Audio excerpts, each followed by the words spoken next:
It doesn't matter if you fall 1,000,000 times. As long as you get up 1,000,001 times. Everybody has a struggle, everybody has a story. It's up to you to tell your own story. But this is my story. Well, who better to tell your story than yourself? Raw, none cut, nothing added, nothing taken away.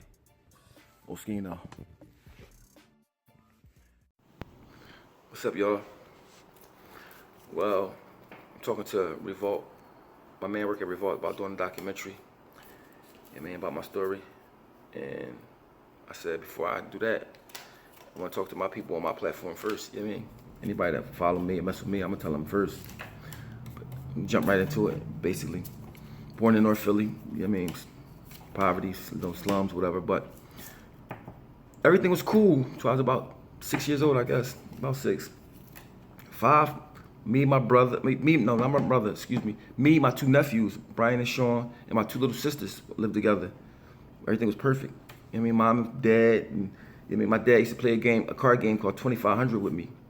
And I used to keep score, you know what I mean? And I didn't realize he was teaching me math early age. So by the time I went to 1st grade, they was doing 1 + 1, and I'm like, what? You know what I mean? So, I mean, but you know, 1st grade, started going downhill. We started living here and there and living here. But I didn't notice nothing was wrong until I noticed we didn't have stuff. No food, no TV. And I mean, my mom and dad always be in their room with their friends. And I didn't know they smoking crack until I started learning what the smelled like. They'd be in there smoking crack all day, whatever. So it's just me and my little sisters. And we had a pool table though in this first house we was renting. So we used to play pool all day, play pool. We used to the best pool playing little 6 and 7-year-olds in probably Philadelphia at the time.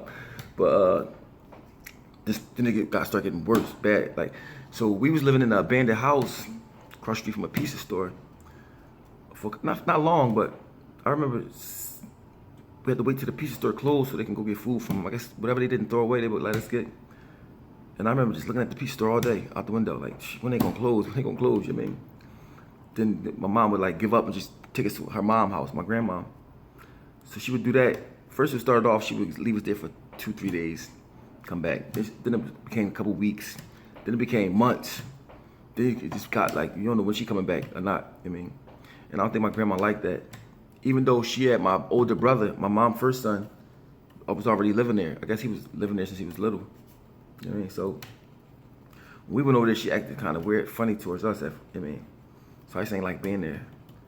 But then, you know, my mom just would never come back. So and you gotta remember, this is a time when ain't no phones. I mean, it's phones, but not no cell phones, not no where to, if you don't know where somebody at, it's over. You can't find them, you know what I mean? So it got to the point that it was just me and my little sisters, you know what I mean? We lived in the house with my grandma, but she just despised us being there because the way my mom left us there or whatever. So it was like real tense. And even though I was young, I felt it. So one day, I called myself making small talk with her, you hear me? I said, oh, Grandma, my dad said we're not supposed to eat pork.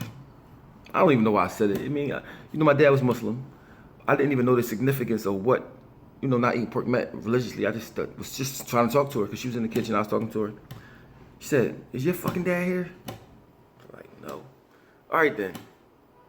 You know, so she made me some food. And after I ate it, she was like, you seem like you like that pork to me. So she fed me some type of pork, whatever. I was like, well, it wasn't that bad to me. So, you know, I didn't really say nothing. And I guess me not saying nothing wasn't the response she wanted. So she just starts going crazy. Motherfucker, you gonna come in fucking here and talk about you don't eat pork? Matter of fact, you know what? You will never eat nothing else to get in here, bro. And she never fed me again, ever again. You know what I mean? And that's when I realized, like, yo, she don't like me. You know what I mean? I was a little kid. So I started having to figure out a way to get food. So then she started not feeding my little sisters neither. You know what I mean? So I started, damn, what can I do? So at first I used to just beg for change on the corner. I mean, yeah.